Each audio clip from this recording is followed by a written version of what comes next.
Hello everybody and welcome back to the channel. We appreciate you joining us again today. One of the very first pistols I ever owned was a Smith & Wesson Sigma 40 caliber. And I really liked that gun. And oddly enough, as time passed on, that was the only Smith & Wesson semi-automatic pistol that I had ever owned. And hadn't really given them much of a look. And of course, Smith & Wesson over the years has developed the very successful M&P line, which has really come a long way since the days of the Sigma. I have here today the Smith & Wesson M&P, this is 2.0 generation, 5-inch barrel in the flat dark earth. It looked like kind of a large gun. I wasn't sure how I was going to like the size of this gun for carry. But I have to tell you, I ended up being impressed and pleasantly surprised with this pistol. And I'll tell you all about that in just a minute.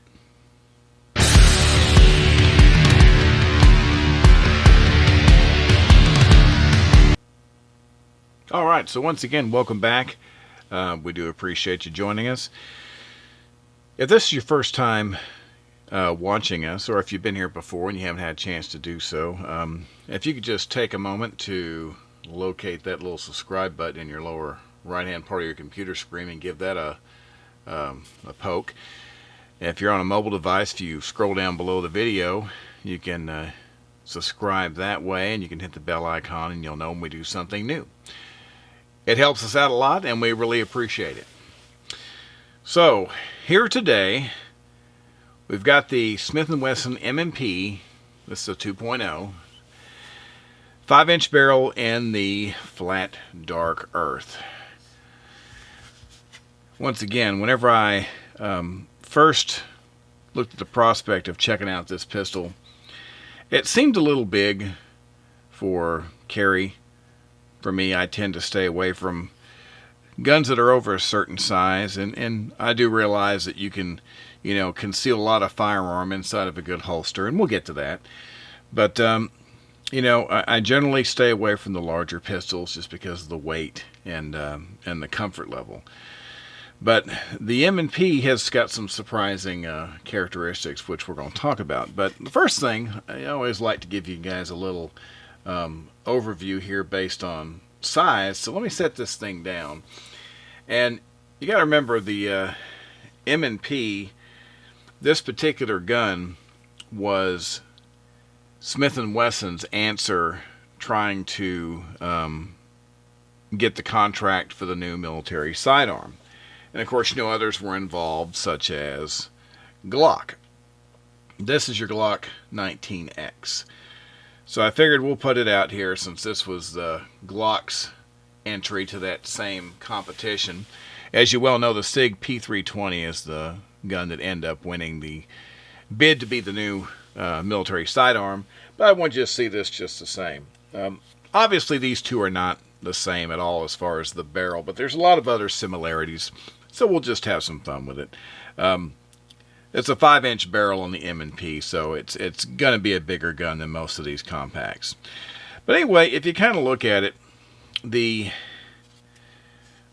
overall dimensions as far as the grip and trigger guard, these are a lot alike, right to the point where you have the extra barrel. And of course, they make this particular pistol in some shorter versions. They make a 4.25-inch barrel, and they make a 4.6-inch barrel as well.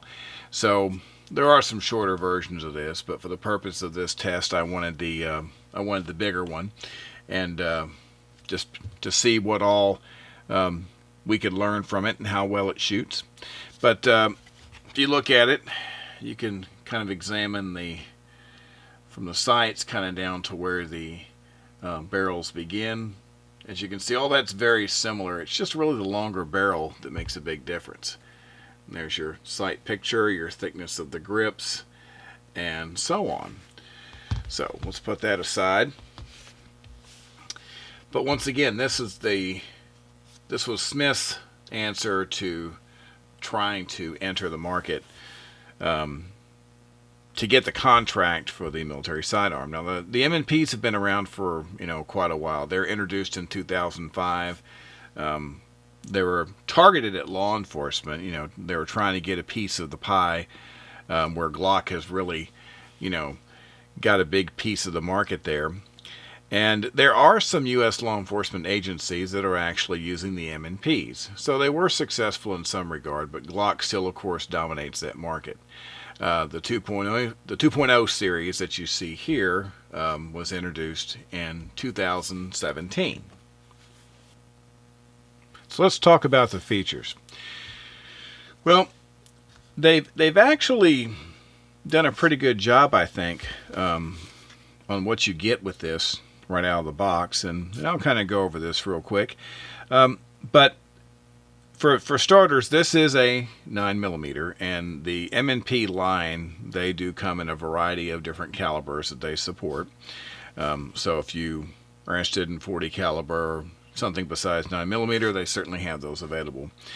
And there's different configurations available for the M&P as well. As I said, for the purpose of this test, I'm using the 5-inch barrel, but there's a 4.6 and a 4.25 as well. And the capacity, this particular pistol, you've got 17 round magazine here, so 17 plus 1 capacity, and they do give you 2 of these magazines in the box, which is pretty good. That's a whole lot of capacity. The other thing that they give you, you may notice this grip. If you look real closely, you can probably see that little slight bit of separation right there. That's because this grip panel here, the side and the back, these are interchangeable. As you can see here, they actually give you 4 of these. You have a small, a medium large, and a large. It comes with the medium on the gun. Now, surprisingly enough, I've got medium to large hands, and oftentimes I will put the larger grips on my gun, but the medium that this comes with felt really, really good just the way it was, and I did all of my testing and all of my shooting with a medium grip. So I'm going to experiment with some of the others, but the medium grip was just great. Looking at the pistol, as you can see, you do have an accessory rail. So if you're the type of individual that likes to put lights and lasers, etc. on your carry pistol, you can do that. This texturing, I was talking about the grip, it's a pretty aggressive texturing, but it's not uncomfortable. Sometimes the texturing can be so aggressive that if you shoot a lot of rounds through it, it'll begin to really wear on your hands, but this one's not too bad. Sights, this particular model comes with just the white dot. You can see it's just a 3-dot sight picture, which shows up very well, but they actually offer the TFX night sights for these as well. And for something I'm going to carry all the time, I would probably want the night sights. Not a big deal, but it's definitely something I would want on my carry gun full time. This particular model I have without the thumb safety. They actually make this version. Of course, remember I said this was an entry that they were trying to compete with SIG and Glock to get the military sidearm contract, and the manual safety was a requirement. So they do offer that as an option on this. I don't like manual safeties on my gun, so I chose not to do that. This is also available in black. Like I said, we have the flat dark earth, but black is also available. The magazine release is actually, it blends in pretty good. It's a pretty good sized magazine release, but because of the contour of the gun, it doesn't really stick out into the grip, but you still have quite a bit of it you can get your thumb on. So it's very easy to release it. You do have slide serrations on the rear and on the front, although I have to say the ones on the front, these are pretty useless. I guess if you really wanted to grab these for some reason, you could, but these almost seem like they're more for decoration to match the back ones, because you can't really get a grip on these in any way. I mean, you can, but it's kind of pointless. So your rear serrations would be the way to go, I would say. So, other details. The Smith & Wesson pistols have their Armalite treatment, which is their version of the nitrite treatment, which is extremely rust resistant. Once again, it's got to stand up to a lot of punishment. That's one of the requirements for people who are trying to get that contract. And as far as its overall fit and finish, it looks like it's made very well. The finish looks good. Like I say, I would have preferred the better sights, but you get a decent picture with the white dot sights there. You have a decent grip. Just everything looks really nice. You have your slide release here, which is ambidextrous. So if you're a lefty, this gun is made for you as well. Of course, you have your takedown lever here. We'll get into this more during the cleaning maintenance part about this, but this is a lot like a SIG or a Beretta as far as the way it disassembles, and I kind of like that as well. The trigger is actually really nice. We'll talk about this some more whenever we get into the range portion. But the trigger is very smooth, and it has a surprisingly short reset compared to some of your other striker-fired guns, and we'll go over that as well. But when you look at it, it's one of these pistols that they've really put a lot of features into, and it feels really good in the hand, so it's not a bad little package. Well, of course, if you're going to shoot the gun, you're certainly going to need to clean it, make sure it stays functioning correctly for you. On these M&Ps, I like the way they come apart for cleaning and inspection. Once again, they're very similar to Berettas and SIGs. Of course, you're always going to take your magazine out, and you're always going to check. And you can see there you're nice and clear and safe. You always want to do that before you take anything loose for cleaning. And in this case, while you've got the slide lock back, your takedown lever is right here. You simply rotate that down, and then what you're going to do is you're going to pull the slide release down there so you can get that thing, the frame and the slide back together. And then to get it forward, you go ahead and just make sure you're holding it in a safe direction, and just pull that trigger, and that will release this the rest of the way.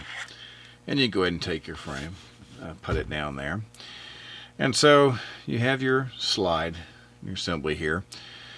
Spring your rod comes right out, and of course your barrel comes right out, and then you're ready so you can do your cleaning. I always say to people, it's a good idea when you are at this stage, any places where the slide rides on the internal parts of the frame, like here, these edges, I always give these just a little bit of oil, maybe just a drop, and I always put a drop here on the internals for the trigger mechanism and the other parts for the inside. Not a lot. I don't like to have a lot of oil just oozing out of the internals there, but I do like to put a little bit. So obviously things are, reversed order there. You just grab the barrel, it goes back. Your spring is marked. They actually paint the side that goes forward. So just take the painted side and go back into the opening in the slide there. And then if you'll see, this will push down, and there's a little notch that just falls right down into. And of course, simply enough, you realign your cutouts in the frame to the little metal pieces that are here. So your slide cutouts match the frame metal pieces. You just come all the way back, and then go all the way back and use the lock to hold it in place once again. You rotate your lever back up, and then you can unlock, and you can function check to make sure everything is as it should be, like we have done here. So as you can see, it's a very simple process to be able to do this for cleaning and inspection. All right, so let's talk about some fun stuff, like the range. I suspected that having a longer barrel, being a kind of a what I call a more substantial firearm, I had good hopes at the range, and I was not disappointed. The 5-inch barrel, of course, anytime you have a longer barrel, you're going to generate higher velocities with your projectiles, and that's a good thing. And this particular pistol, as I said, has a really good trigger on it. And, just to show you here, whenever and once again, we are clear. You can see all that, but we recycle our slide. If you look at this, now watch this trigger reset. That's pretty good. Let me make sure you see that again. And out. And once again, that's really good. That's one of the better resets that I've seen on a semi-auto. And just to give you a comparison, we got our Glock 19X here, which you can see is also cleared and totally safe, ready to go. If we do the same thing, and you look at the trigger reset,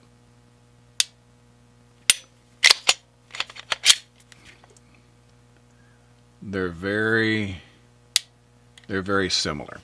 So it's got a very good trigger reset. So what does that translate to as far as shooting? Well, really, really nice. The trigger break's really nice. You've got that short reset, so getting on target for your next shot, coming back on your next shot, it's really easy to get comfortable in a hurry with this pistol. This particular range outing, if we have new shooters around that have questions, many people always want to ask, well, what should I carry? New shooters always ask people they see shooting what they should carry. And I always tell them the same thing. Aside from finding an individual to train you and having some basic firearm safety training, those are mandatory. But one of the very first things you need to do before you make any decisions is to go, shoot some weapons and see what actually works for you. So we had some brand new shooters that were shooting the M&P 5-inch barrel, and they were doing very well. I shot extremely impressive groups with this. I shoot longer distances, but I kind of judge myself based on 21 feet. That's the range that I like to practice at for defensive purposes, and that's just how I do it. And 1-inch groups were, actually sub 1-inch groups were very easily attainable with this on a repeated basis. As far as function and reliability, this particular pistol was tested with federal ammunition, some Remington and some Winchester, and I ran some hollow point, some Sig V Crown, and some Hydra-Shocks. I didn't experience any failures to feed. I didn't have any issues of any kind. So far, it's had about 150 or 200 rounds through the firearm. But up to this point, it's been completely trouble-free. Very, very smooth. It's a really nice feeling gun. That's the other thing. The balance, obviously it's got the longer barrel. I mean, you can imagine if you're in one of the shorter versions, it'd be closer to, like the regular Glocks, the 19X or one of the other smaller guns. But it doesn't feel overly heavy. But you have a lot of control. It's an extremely well-balanced firearm. So it's reliable. The trigger is fantastic. And, the dot sights, even though I would have preferred to have a night sights, these showed up really well. So getting your sight picture was no problem at all. Really great performer at the range. So, what's it like to carry this particular pistol? Well, there's a couple things to keep in mind. Now, I'll say this. I'm going to be fair and say that I was actually surprised at how comfortable it was to carry it compared to my expectations. Now, don't get me wrong. It is a bit heavy. And you have to remember that's kind of hard to avoid because, you got 17 round magazines. So you've got 18 rounds of 9mm ammunition. So no matter how you carry the gun, it's got some weight to it. Okay? I'm just going to be as upfront as I can.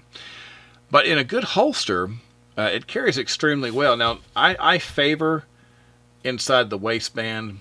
If it's a smaller pistol, I'm a big fan of the sticky holsters. And I've got a few others, the Royal Guard. But if I'm carrying outside the waistband, Galco leather makes some really nice holsters. And I already had a Galco leather holster that fit a shorter barreled M&P, and this went right into it. And I have to say, outside the waistband, I had my t-shirt and a regular shirt, like a long sleeve shirt, untucked, and I was very comfortable with this on my hip. It's heavy, but in the right holster, it actually felt pretty nice. The barrel, and just for grins, I did grab a sticky holster, one of the larger ones, to put in the waistband. And, with that longer barrel, I can kind of tell something's going on, but not a whole lot. But outside the waistband, it's extremely comfortable because the extra barrel had no bearing whatsoever. But keep in mind, you will feel the weight of it. So it's important to have a really good belt. A really great holster, to me, is only as good as the belt that's holding it up. So it is pretty comfortable. It's a little on the larger side. Like I said, if you've watched the videos before, you may hear me refer to certain guns as winter guns, or extra clothing, untucked shirt guns, that type of thing. And that's definitely, to me, what this is. I don't think I could carry this gun in the summertime without it being obvious I'm trying to dress around the firearm, if that makes sense to you. But still very comfortable. No issues at all carrying outside the waistband in leather. So I think it's a good choice for people who like a larger gun, because there are many people, my choice, if I can get it, is going to be a little bit smaller firearm. And that's just for me because I've carried enough different configurations to where you kind of end up knowing exactly what you like, what's the best for you. And for me to ensure I'm going to carry my gun, it needs to be a little bit smaller. But I know a lot of people who carry larger firearms, and that's what they prefer. They want the capacity, and they want the longer barrel, to control their shots better, get better accuracy and better velocity out of their cartridges. And if you're one of those people, I think you'd really like this, because this is a pretty impressive performer, and it's extremely comfortable, more so than I would have thought. So, overall impressions. Well, I got to tell you, the gun itself, I'm pretty impressed. A lot of times I'll grab a pistol and people ask me what I don't like about it, and I can immediately start naming off things about the gun that are just horrible. And this one, there's got so many good things going for it, I have to really start splitting hairs, and so I'll split a couple of hairs for you. The first one is, it comes with the white dot sights, and to me, I would rather pay a little more and have it come with the glow sights, because I just, why not? Small difference, just charge me extra money and give me the better sights. I'd be fine. The other thing is, and this is really splitting hairs, but you've got these panels, the interchangeable for your grip. Two things. If you look really closely, you can see the fit there. How I can manipulate this and make that space go away. You can feel that in your hand, and it feels a little bit goofy. You don't really notice it when you have a grip on the gun, and so I don't consider it a deal breaker of any kind. When you put the either medium, large, or large grip piece on there, you have this little beaver tail there at the top, and the fit, there's kind of a gap. Whenever I had these on, I could see a little airspace in there. And once again, if you're gripping the gun, it kind of goes away. But it just looks kind of cheap and cheesy. And I've seen this on other pistols that have the interchangeable grips that have that beaver tail piece. So this is not a Smith & Wesson problem uniquely. It's really just a matter of you've got different materials, different fit and finish. But, you know, we want to stop for a moment, of course. And we want to thank our friends over at Don's Weaponry for providing us this beautiful, beautiful example, this Smith & Wesson M&P 2.05 inch FDE to use for this tabletop review today. They're really good folks. We appreciate their help and support. So guys, if you're looking for a larger pistol, if you like larger capacity, if you want a longer barrel to get higher projectile velocity, if you like a more controllable gun that's a little bit larger, once again, you saw me have to nitpick over the couple things that I would have done differently. That's because that's all I've got. It's an extremely well-shooting pistol. It's well-made. It's got a great trigger. And it's got a lot of options. Like I say, once again, if you're one of these people that want to shoot a different caliber, or if you want a little bit shorter barrel, you've got options. You know, you can get this in 40 Smith & Wesson or 45. You can get a 4.25 inch barrel or 4.6. They got different capacities, so if you're in a state that has different compliance on your amount of ammunition that can be in your firearm, they have an answer for that too. And of course, there's also a threaded barrel option on some of the other ones as well. So just a lot of options. Good package right out of the box, 2 steel mags, 17+1 capacity, just a really good package all the way around. So, well, that's going to do it. Once again, we really appreciate your support. And once again, if you haven't had a chance to do so already, if you'll locate that subscribe button down in the lower right-hand corner of your screen there and give that a press. If you're on a mobile device, if you'll scroll down below the video and give that a click and then hit the bell icon, it'll let you know when we do something new. We appreciate it. And, of course, we'll be back very soon with another video for you. And until then, remember to be safe. We can't thank you enough. We'll be back soon. Thanks.